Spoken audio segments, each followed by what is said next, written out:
Hello, welcome back to the Ludiverse. I'm Jay, and with me again is co-host. Hi guys, it's Courtney. Sorry it's been a while, but took some time finding a guest that was willing to actually come on the show. So, would you care to introduce yourself? Hi, I'm Luna. Been in the kink community for a while, and when I was approached, I was like, yeah, let's do it. Haha, phrasing. I love your name. Thank you. So, we started talking about you coming on the show when the subject of bondage came up. I have seen some of your self-ties. I've seen a couple of your ties on other folks. It's all very well done, very artistic and creative looking. When did you first get into bondage overall? I originally got into bondage about 8 years ago. I originally started off with a partner who liked to do a lot of sensual bondage, so there was a lot of scarf bondage, which was absolutely amazing, and I fell in love with it because it was very sensual and it wasn't sexual. It was just freeing, which is fantastic, and that's honestly why I love bondage, is because it is so freeing. Sounds a little contradictory in terms. I was just about to say, that's pretty contradicting, but the freedom of bondage. It really, really is, but what a lot of people don't think about is when you're bound, there's nothing you can do.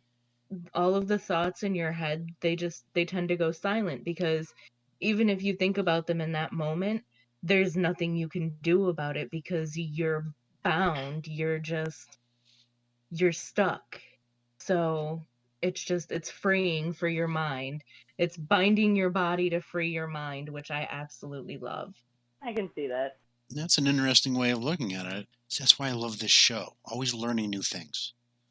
I originally started with being, bound by other people, and as time went on, I took an interest on my own where I wanted to be able to provide myself with the things I wanted, as opposed to relying on someone else to provide them for me.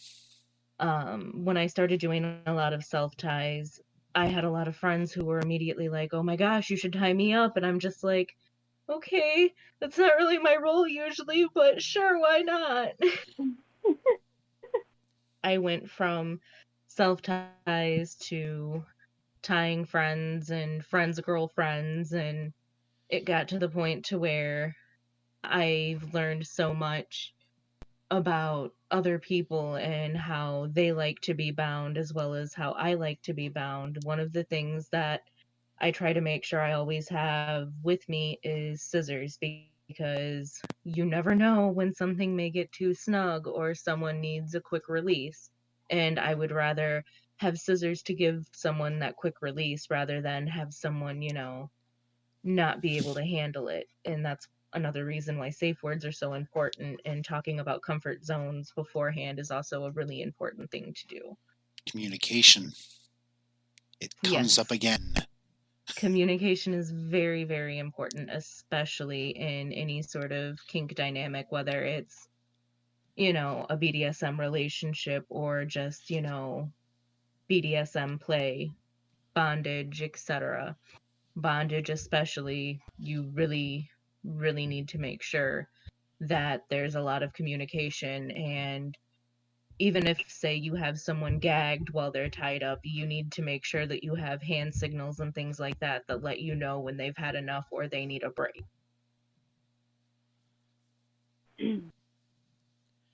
Yeah, the one thing that just catches me off guard every time is, no matter what we're talking about, it's all comes back to communication. It's, even if it's like voyeurism, there's communication involved. Everything comes back to it. That's because the thing that a lot of people forget is communication is important in any dynamic, whether it be, just a regular vanilla dynamic where, you're just boyfriend and girlfriend and, there's no kink element involved. communication is so important, and so many people, that's why relationships fail, is because they don't communicate with one another. But the thing that, I try to tell people, especially partners I get involved with, they need to communicate with me and I need to be able to communicate with them. Because if we're not communicating, I'm not able to know what you're really thinking. And I don't want to do something that potentially hurts my partner, and I don't want them to do something that potentially hurts me. So communication helps with that a lot. Very true. You mentioned sensual bondage, which implies that there are various types of bondage.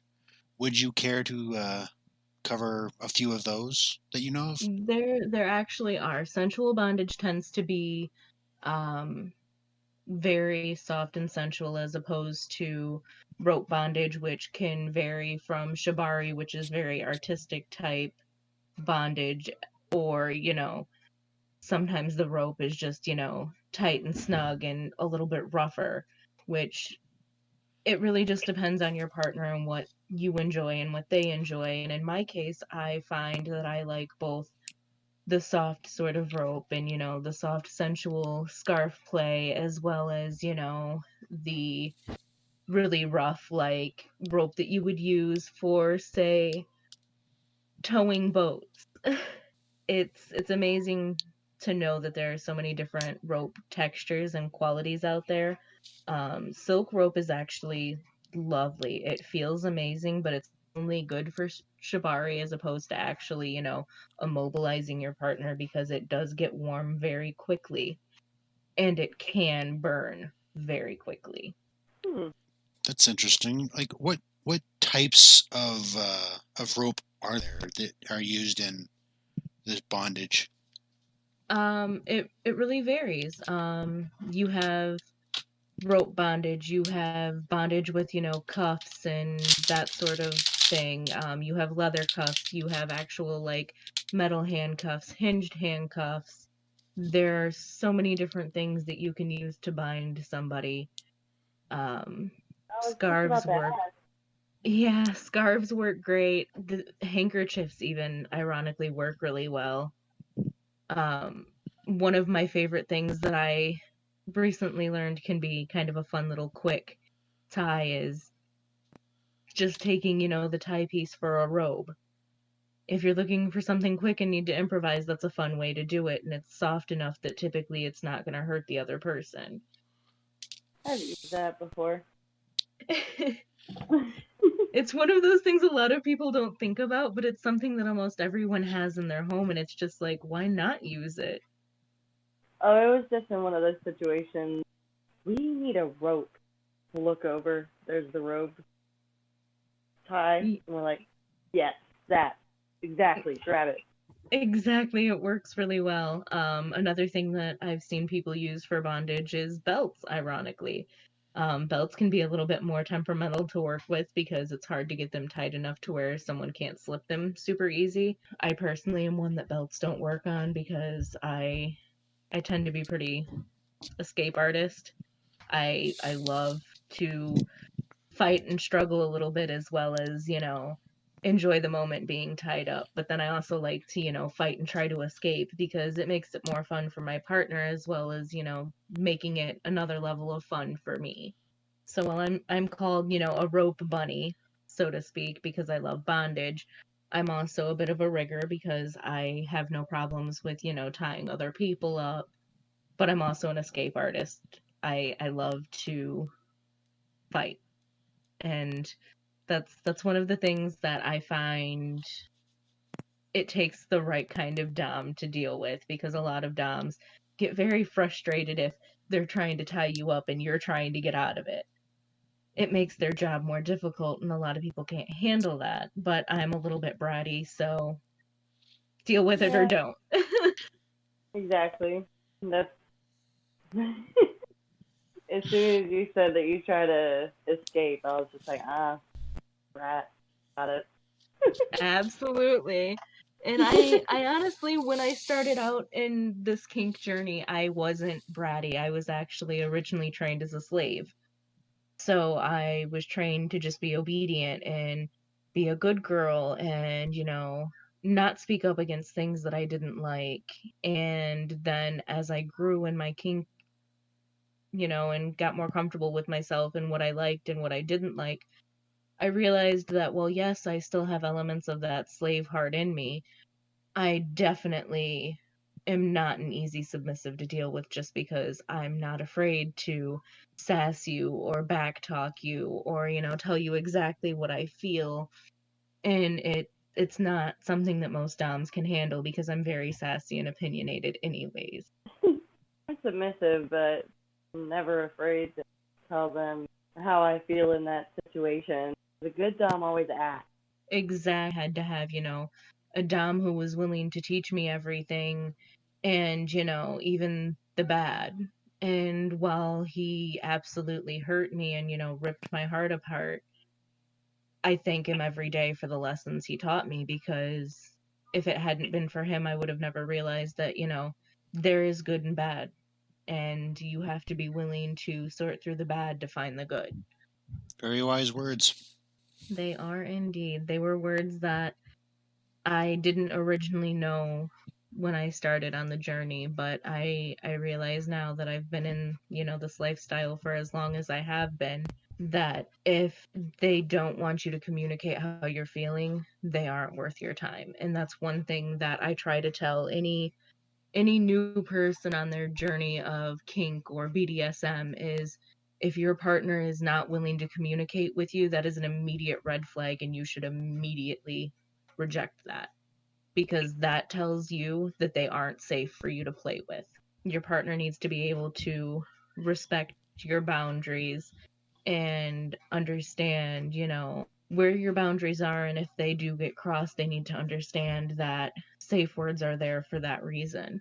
And while I personally have never had to safe word, and I've been in kink for, almost 9 years, it's still one of those things that I have a safe word, so that anyone that I do play with knows that if that word comes up, it's an immediate, we stop, we talk about it, so that we know exactly what happened and what was going through my mind, so that it doesn't happen again. And then typically what happens is, if someone safe words and you get to talk about it and you talk about it in that moment, a lot of times play can resume. But the problem is it's all dependent on where both of you are, which is why communication is so important. Well said. Okay, so I was enjoying listening to you two talk to each other. This is why I have a co-host. Because, like, my perspective only goes so far, being a guy, and it helps to have a female to jump in and ask questions from another perspective, because I can't reach those. And sometimes I sit back and I listen to the two of you just chat, and that way I can learn without making an idiot of That's myself. the thing, though. You're never an idiot. You don't know unless you ask. And that's one of the things that I try to always communicate with, newer people in the lifestyle, or those who are interested, or, even intrigued by it, is don't be afraid to ask questions. Don't be afraid to ask, because that's the only way you're going to learn. And I am one of the few who believe in some of the older traditions, where I still follow what's called the submissives creed. So I, as a submissive, feel it's part of my duty to ensure that other people starting off on this journey start off on the right foot, especially if they're going to be a submissive type person, because they need to know that they have these so many different things, and these different levels that are available to them, and they have all of these different options. One of the things that I tend to use a lot, I'll ask a dom who's interested in me, I'll simply go, so who in a dom sub relationship really holds the power? And if they ever say that it's the dom, you look them in the face and tell them that they are not at all correct. Because in a dom sub dynamic, the sub holds all the power. The minute I say stop, it's done. And that's exactly what people don't realize, is, while yes, the dom is the one in control, the sub is the one who holds all of the power, because without a sub saying, yes, I want to be your submissive. Yes, I want to play with you in that way. Nothing happens. Yeah, I learned that about 3 years ago. I finally see that was actually he actually knows all the rules, Yes, knows pretty much any sex that you can possibly think of, and taught me the right way. yes, and that's so important, and so many people forget that, and a lot of the fake doms that are out there now, they get into this thinking, oh, well, I'm just gonna get to have all of this sex with all of these random people, and it's not like that. BDSM is not at all sexual for everyone. For me, it's about the mental, it's about the mind connecting, it's about, the mental domination and submission. If you can't dominate my mind, you don't deserve to dominate my body. Completely agree. Yeah, that's definitely true. Is there anything else about bondage that we haven't already covered that you think anybody that doesn't know bondage would like to know? Somebody just starting out? It's perfectly okay to experiment. Don't be afraid to go down an aisle of a hardware store and go, that looks fun. You can bind someone with multiple items, zip ties, chains, rope, like I said, handcuffs, leather cuffs, scarves, handkerchiefs. There are so many options. Duct tape, vet wrap. There are so many options for so many things you can use. And that's one of the reasons why safety is so important. While you can use all of these things, make sure you have the ability to remove anything you're using quickly. When it comes to chains, never go too tight. With chain, it's better that it's a little loose than it being too tight, because the last thing you want to do is cut off your partner's circulation or cause an issue where they're uncomfortable. And that's, again, it all comes back to communication and what exactly works for you and your partner. Yeah, see, I've actually been curious because I've been tied up with rope, I've been tied up with handcuffs, belts, of course, my robe tie. I've been wanting to look more into bondage, such as like ship chains, stuff like that, because I think that it was a little more exotic. Chain can be a lot of fun. The only thing that I can say about chain is be sure that any chain you get doesn't have any extra, little pieces that can pinch or bind, because that's not what you're going for. What you want is, really flat chain that just is going to slide against the skin and isn't going to pinch constantly or tangle constantly. Make sure that with padlocks you have extra keys, and make sure that the person that you are tying up, whether it be with chain or whatever, make sure that anything that has a key, they have a key within their reach. That way, God forbid, if something happens, you can let them out of it quickly. I have a set of Velcro straps that I use. They hold pretty well, but all it takes is a good pull, and I can get them open with no problem. So if there's any issues where they don't feel safe being restrained, the restraints can come off in a matter of seconds. Velcro and the plastic closures that are on like backpacks are ironically two of the best things to go for if you're just starting out in BDSM. That way, if your partner decides that they can't handle it, they can usually get themselves out of it very quickly. The thing to keep in mind about that is if you have someone like me who likes to struggle and likes that struggle play, those aren't going to hold someone like me. But for someone starting off, I highly recommend. Adam and Eve tends to have like really cheap bondage sets that, while they're not the perfect bondage sets, they're well enough for someone starting off. Yeah, I have a pair of Velcro cuffs that you hook together with. It's one of those hooks that you would use for like a leash. Yeah, So I had a pair like that. If I ever need to get out of it quickly, all my partner has to do is the hook. Yeah, and that's exactly, and that's one of the things that I try and make clear to people starting off is you don't necessarily need to go and invest in a bunch of leather equipment or a bunch of really expensive handcuffs and this and that. Starting off with a basic kit is great to find out if it's something you're actually into. Yeah, it's another situation where it comes down to trust, communication, and consent, because if you get like with Courtney's cuffs, if they're not following the rules of consent and you say I want out and they don't unclip that little clip real quick, then that safety window goes away because your partner has just decided they don't want to follow the rules. Exactly. So, And Jay, that actually yeah. brings up a really good point. In BDSM, one of the things that a lot of us who have been in the lifestyle for a while tend to send to newbies is what we call the 4 pillars of BDSM, which is trust, respect, honesty, and communication. You need to have all 4 of those things in place before any play is done of any kind. Because if you don't have trust with your partner, you don't have mutual respect for each other, you don't have honesty with one another, and you can't communicate with one another, play is not safe. Yeah, it's why I like my Velcro straps, because even if those rules aren't being followed, there's really no real risk at being stuck in that position because it doesn't take a lot of struggling to get through them. They're pretty heavy duty, but still, it's only Velcro. Yeah. The cuffs that I was talking about, I can still reach around the wrist, pull the Velcro. Yeah, Velcro is really good to start off with, and a lot of the like under the bed restraint systems that you can find for fairly cheap, the Velcro on them is pretty strong. I actually, with my last partner, he had a set of under the bed restraints, and I was like, these are Velcro. I'm going to be able to pop out of these with no problem.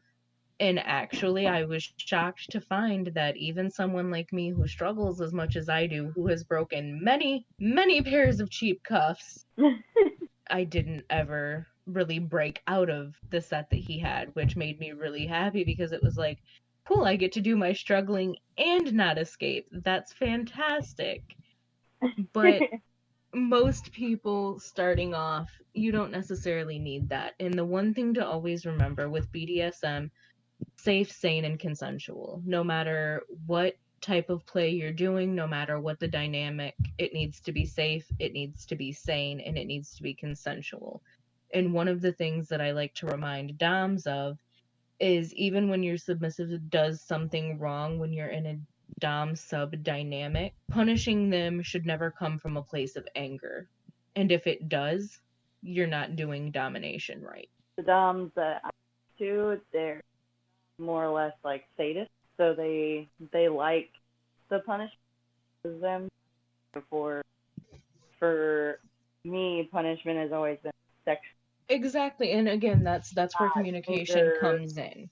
Me being the type of submissive that I am, I tend to give off a very primal energy, which tends to attract a lot of sadists, and I'm a maso as well. So when the sadists do end up playing with me, they're usually shocked by just how resilient I am because I tend to give off that very, oh, I'm innocent and I'm so sweet. And then people get to know me and they're like, you are one crazy little bitch. And I'm like, yeah, sorry. Yeah, sorry, but I kind of warned you not to be fooled in the beginning. So this is kind of a you problem. Yep, me and you sound exactly the same. Everybody's just like, oh, you sweet and innocent. And they get me in the bedroom and it's like, smack me. And they're just like, what? Yeah, that's usually exactly how it goes for me. And then they're just like, I was not prepared. And I'm like, I told you. I gave you fair warning that I was into this sort of thing. And it's not my fault that you didn't believe me and thought that I was some soft, sweet girl who had just started out and didn't know my shit. Exactly. I always warn ahead of time, too. You sent me a list. I sent you a lot of lists, Jay. Of things that you. Well, there was. Yes, there was a list. There was a 2-part list and then a more condensed single list of kinks and fetishes and such that you are into, curious about. So this may be a bit of a difficult question for you. Of all of the kinks and fetishes that you're into, which one would you say you are the most into? If you had to pick one over all others, which one would you say is your number one kink or That is fetish? honestly really tough, and it's for me, it's partner dependent. Um, my go-tos are typically, because I'm a maso, I like a little bit of rougher play, but I love bondage. And with me having an anxiety disorder, bondage is so wonderful for me on so many levels. And bondage is ironically where I started my journey. I didn't start off in BDSM with a super sexual partner, and because of that, I ended up finding a love for bondage in a way that most people don't.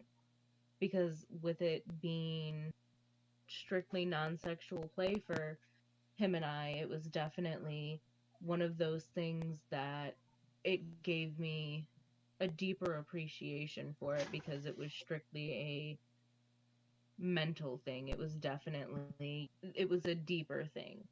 And I think that's why bondage for me is as important as it is. I actually have a wants slash needs list that I look for in partners, and one of the things that's on there is bondage because I sometimes need to be bound in order to quiet my mind and kind of free myself from those thoughts.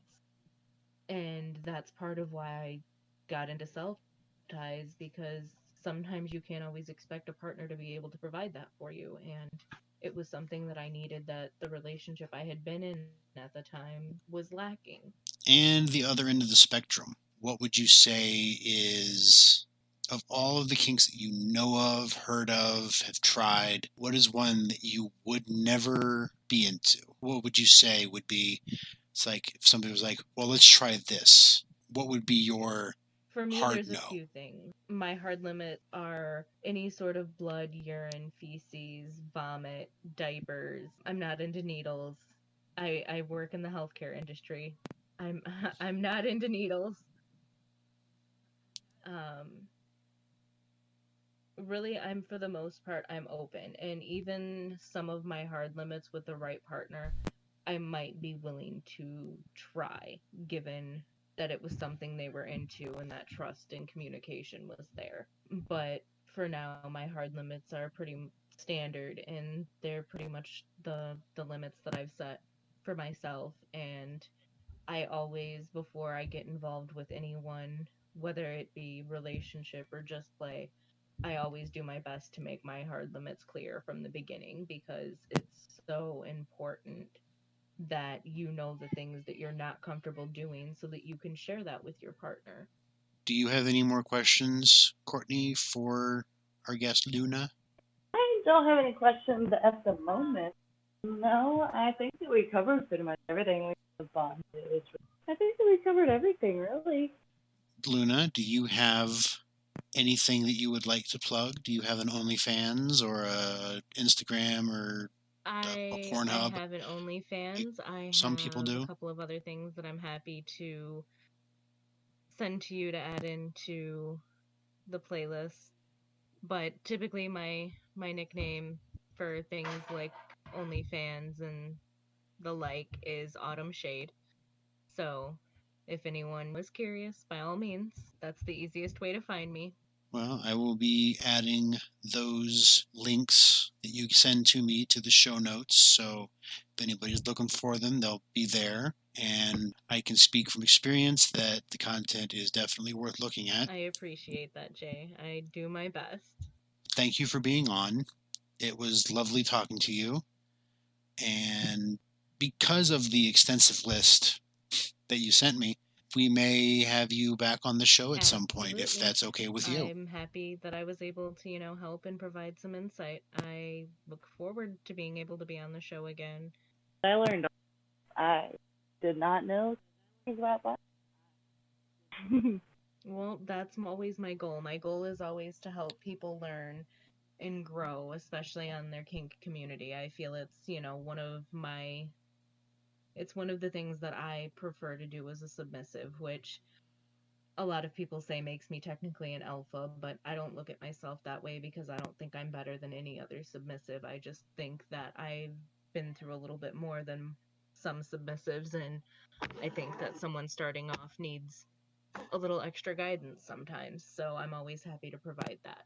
Well, then you're a good fit for this show because the whole show was started to educate and discuss. So, we'll be happy to have you back. Unless anybody else has anything to add, I will close out the show with a thank you to our financial supporters, Zachary Hale and Larry. And if you like the show, you can always help support us and get yourself a shout out. As there's interest, there may be more perks involved in all that. If you can't afford to help support us financially, that's understandable. Just share, rate, review the show. Tell your friends, tell your mom.